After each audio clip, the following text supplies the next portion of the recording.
Une rencontre aujourd'hui avec l'un de nos partenaires, Luberon Création, son gérant Jérémy Seriti. C'est une rencontre autour d'un savoir-faire, une transmission, une passion. Bonjour Jérémy. Bonjour Marie-Céline. Merci de nous accueillir dans Avec plaisir. Ce showroom. Atelier aussi à côté. Atelier de fabrication accolé au showroom en effet. Oui. Donc nous sommes à Saint-Saturnin-les-Avignon. Oui. Et puis il y a aussi une autre boutique, alors là c'est vraiment un showroom à l'Île-sur-la-Sorgue. Tout à fait, à l'entrée de l'Île-sur-Sorgue, depuis 2 ans maintenant, nous avons ouvert un point d'entrée et de visite avec des expositions de cuisine et d'agencement d'intérieur. Alors voilà, c'est ça, l'agencement intérieur, la cuisine, la conception de chambres, de dressing, de tout ce que l'on peut trouver dans une maison, mais avec une marque de fabrique assez particulière, puisque les matériaux sont uniquement d'origine française et labellisés justement d'origine française, c'est ça? Exactement, donc tout est fabriqué à Saint-Saturnin-les-Avignon. Tout le bois vient de France, avec une traçabilité qu'on demande à nos fournisseurs. Et notre résultat de traçabilité est validé par les bureaux Veritas pour confirmer que nous sommes bien origine France garantie. Alors, qu'est-ce qui est important pour vous justement de valoriser ce label et pourquoi finalement vous abstenir uniquement sur cette marque d'origine française? Pour nous, ce qui est important, c'est de faire du local, travailler avec des menuisiers, des vernisseurs qui habitent à moins de 20 km de chez nous, utiliser des bois qui sont préservés. Aujourd'hui, on doit transmettre à nos enfants et aux autres générations notre terre et le seul moyen, c'est de préserver notre environnement et les forêts font partie de notre environnement. Donc on s'interdit d'utiliser d'autres produits qui pourraient ou que d'autres confrères peuvent utiliser. Alors pour bien comprendre justement, qu'est-ce qui diffère ces produits? Qu'est-ce qui diffère ces valeurs? Qu'est-ce qui diffère justement pour cette protection ou non de l'environnement? Pour faire des meubles bois, il y a plusieurs solutions. C'est utiliser des forêts tracées dans lesquelles on replante à chaque coupe, où on suit l'évolution de la plantation, des plantations, notamment je pense aux chênes et aux noyers. Ou après, il y a d'autres options. Couper, déforester. On a l'habitude de voir des reportages télé. Nous, on a pris le choix de garder le tracé et la traçabilité des produits qu'on utilise et qu'on transmet à nos clients. Et à votre équipe aussi? À toute l'équipe qui est très sensibilisée aux produits, à la matière première qui le reçoivent, les arbres découpés, les billes d'arbres, mais aussi sur la partie environnement avec le tri et les sélections des matières que nous choisissons. Alors justement, cette équipe, c'est une transmission de passion. J'imagine que lorsque vous avez débuté il y a quelques années, je crois que ça fait 11 ans que moi j'ai démarré et l'entreprise a 16 ans. Ouais. Donc j'imagine qu'il y a eu une évolution et que l'équipe qui vous accompagne aujourd'hui était peut-être moins... L'équipe était moins étoffée en effet, puisqu'il y avait un seul menuisier. Aujourd'hui on a 4 menuisiers, 2 apprentis et un vernisseur. Donc en effet on a développé l'activité en intégrant de la menuiserie et aussi un ébéniste qui est au sein de l'équipe maintenant depuis 8 ans, il fait partie de l'équipe. Alors vous fédérez justement ces artisans qui touchent cette matière noble qui est le bois, une matière pure aussi également. Qu'est-ce qui en ressort justement de pouvoir travailler dans une entreprise qui respecte cette marque d'environnement et cette marque de fabrique? Aujourd'hui, je pense que tous les menuisiers qui travaillent au sein de l'atelier sont fiers d'arborer le logo Luberon Création et de parler auprès des leurs dans l'enseigne dans laquelle ils travaillent. Parce que justement, on les respecte et on fait du beau. Les menuisiers partent d'une matière brute et ils en font quelque chose un produit fini qui est chaque fois unique et c'est leurs mains et la matière qui obtient le résultat. C'est pas un panneau tout prêt, réalisé, qui va faire ce qu'on veut. Une photo. Là, c'est chaque porte est unique. Ça veut dire que quelque part, vous mettez en valeur votre équipe? Ils sont toujours mis en avant, que ce soit sur les communications qu'on veut faire. On va utiliser la main des menuisiers. C'est aussi eux qui sont mis en avant chez nos clients, puisqu'ils vont, une fois qu'ils ont fabriqué un atelier, c'est eux qui vont réaliser la pose. Et donc le client a le contact direct avec l'ensemble des menuisiers et le vernisseur aussi, pour les réalisations cuisine, agencement, bibliothèque que l'on peut réaliser. Pour vous, Jérémy, quel est le sens noble du terme artisan? Artisan, pour moi, c'est le travail. Le travail du bois, le travail de la matière. C'est le premier volet. Et le deuxième, c'est des pièces uniques. Parce que le fait d'être artisan, c'est de fabriquer des pièces uniques qui peuvent avoir l'air de la précédente, mais aucune ne sera identique. Et le troisième sujet, c'est former. C'est pour ça que cette année, on a 2 apprentis en menuiserie, un en première année et un en troisième année. Et on forme aussi sur la partie création, puisqu'on a une architecte d'intérieur qui suit un cursus en qualification, en partie à l'école et en partie dans l'entreprise. Donc on transmet nos valeurs et le savoir-faire du travail des mains. C'est important pour vous justement de perpétuer ce savoir-faire?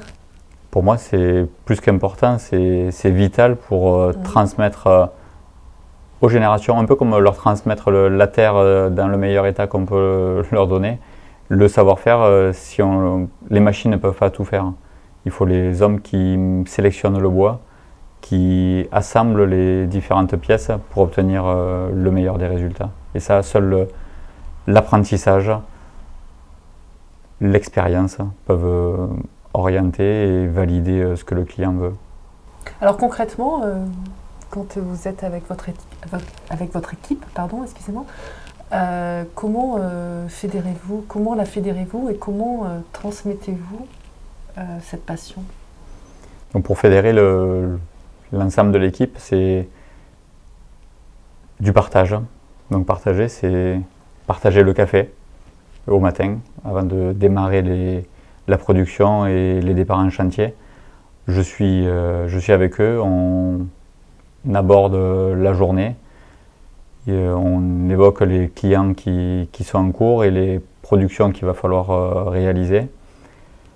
Et le travail pour moi c'est une passion. Et d'ailleurs vous avez eu un air de respiration là, quand vous avez dit ça. Ouais, ce travail me passionne, cette passion me travaille et ça se sent, ça se ressent et les menuisiers qui sont là le partagent. Il y en a eu qui sont partis parce qu'avaient d'autres attentes, mais j'ai une équipe formidable qui partage les mêmes valeurs du travail et du service client.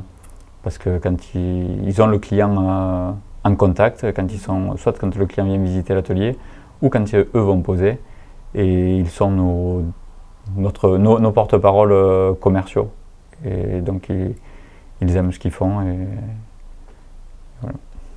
Comment avez-vous perçu l'évolution de votre métier, de ce métier? Parce que avec les nouvelles technologies, avec une espèce aussi de surconsommation, dans une société de surconsommation, comment êtes-vous arrivé à gérer cela ces 10 dernières années, par exemple? Donc ces 10 dernières années, on a eu un changement d'évolution avec une augmentation de la distribution organisée dans le Vaucluse et aux alentours. Et donc il y a 4 ans, on a décidé de changer de strate et de faire plus que de l'unique avec des bois et des finitions qu'on ne peut trouver ailleurs. Je pense à des finitions en noyer notamment, où seul le travail des hommes et de mes hommes peuvent le faire. Aujourd'hui, en distribution, on va faire des panneaux classiques, des choses qui se ressemblent et de la série. Et nous, c'est l'unité. Et depuis ce temps, aujourd'hui, le marché nous donne raison Et on a un vrai retour sur les matières brutes, sur les matières issues de la terre, et tout ce qui est les gens comme nous qui respectent la façon de le travailler et la façon de le gérer. Donc aujourd'hui, du sur-mesure, de l'unique, du customisé pour les clients, du travail à la main. On a intégré des machines numériques, des machines qui facilitent le travail, mais ce n'est pas la machine qui fait le travail de l'homme. C'est l'homme qui gère, qui fait à l'unité, qui programme chaque pièce et qui pousse le bout de bois. Ouais. Exactement. Alors justement, cette clientèle-là, comment pourriez-vous la définir? Est-ce que c'est une clientèle qui est sensible aussi à la protection de l'environnement? C'est une clientèle en effet qui est très très sensible à la protection de l'environnement parce qu'il y a une prise de conscience. On ne peut plus se permettre de gaspiller, de jeter à tort et à travers, d'avoir des déchetteries sauvages ou des bois qui sont détruits, et les forêts, c'est le poumon, notre poumon. Hein. Donc aujourd'hui, on a besoin de bois sélectionnés et les gens viennent chez nous. Aujourd'hui, le label Origine France Garantie, on ne savait pas trop comment ça allait être perçu, et aujourd'hui, les gens s'arrêtent parce qu'ils voient le label. Parce qu'on prouve qu'on le fait, c'est pas le tout de le dire. Ce n'est pas simplement une étiquette. Exactement. C'est une réalité, c'est une façon de penser, c'est du travail au quotidien. C'est du travail aussi auprès des fournisseurs. C'est une recherche de fournisseurs. C'est une éducation aussi, j'imagine? C'est une éducation pour certains clients, ceux qui sont rentrés parce qu'ils avaient besoin d'un produit fini. Et une fois qu'ils sont chez nous, on leur explique notre démarche, et du coup ça éveille des envies, des sens aussi. Des sens, exactement. Parce qu'il y a le toucher de la matière. Et puis le fait de pouvoir toucher la matière brute dans l'atelier, parce que les clients vont dans l'atelier et cette odeur aussi. Aussi le bois qui est vraiment très très spécifique, qui rappelle un peu comme la Madeleine, beaucoup de sens à beaucoup de monde. Et le contact avec les menuisiers. C'est pas un robot dans une usine au fin fond ou ailleurs dans un autre monde.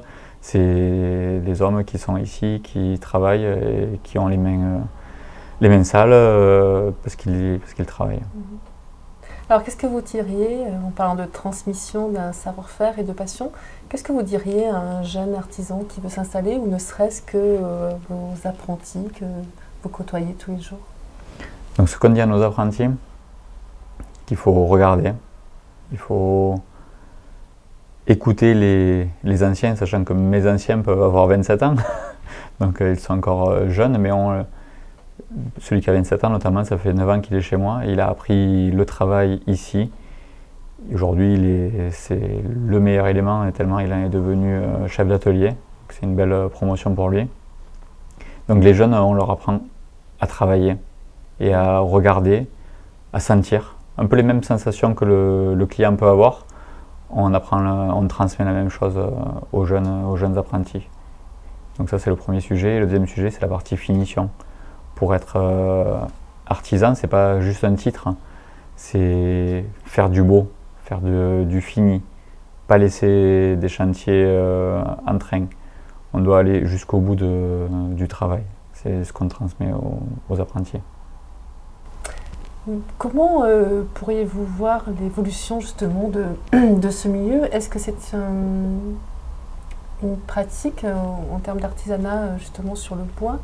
Est-ce que c'est une pratique qui tente à être sauvegardée, qui tente à être protégée, ou au contraire qui est en pleine expansion? Alors l'artisanat aujourd'hui, c'est un sujet tabou, on va dire. Ouais. Parce qu'aujourd'hui, beaucoup d'artisans sont en difficulté parce qu'ils ont leur statut d'artisan. Nous, aujourd'hui, on valorise l'artisanat. On met en avant le travail, on met en avant la qualité, on met en avant le service qu'on apporte. On met en avant la structure qu'on met en place chez nous, avec l'architecte, avec les menuisiers, avec des emplacements comme à l'Issue-sur-Sorgue, où on va vers le client. Donc pour moi, l'artisanat de demain, c'est ça. C'est une entreprise, c'est des collaborateurs, C'est une équipe qui partage la même valeur. Je pense que c'est l'artisanat de demain. Savoir se vendre aussi. Savoir se vendre, être présent sur les réseaux sociaux. C'est plus uniquement l'artisan qui pousse le bout de bois tout seul dans son atelier. Il n'a pas le temps de travailler et d'aller s'occuper des clients. Aujourd'hui, les clients ont besoin de temps, qu'on s'occupe d'eux au moment où ils en ont besoin. Ils ont beaucoup de choix. Le marché leur offre moult sélections, moult choix, sans trop savoir qui est quoi et qui fait quoi. Et pour être sélectionné, parce que en artisanat on fait des pièces uniques, il faut leur consacrer du temps. Et pour leur consacrer du temps, on ne peut pas être derrière une machine forcément. Donc je vois plus une organisation avec d'entreprises artisanales dans notre métier et secteur d'activité que des artisans qui travaillent tout seuls. Est-ce que justement, pour conclure, Jérémy, est-ce que justement aujourd'hui c'est rentré dans l'esprit des artisans de se fédérer, de se regrouper?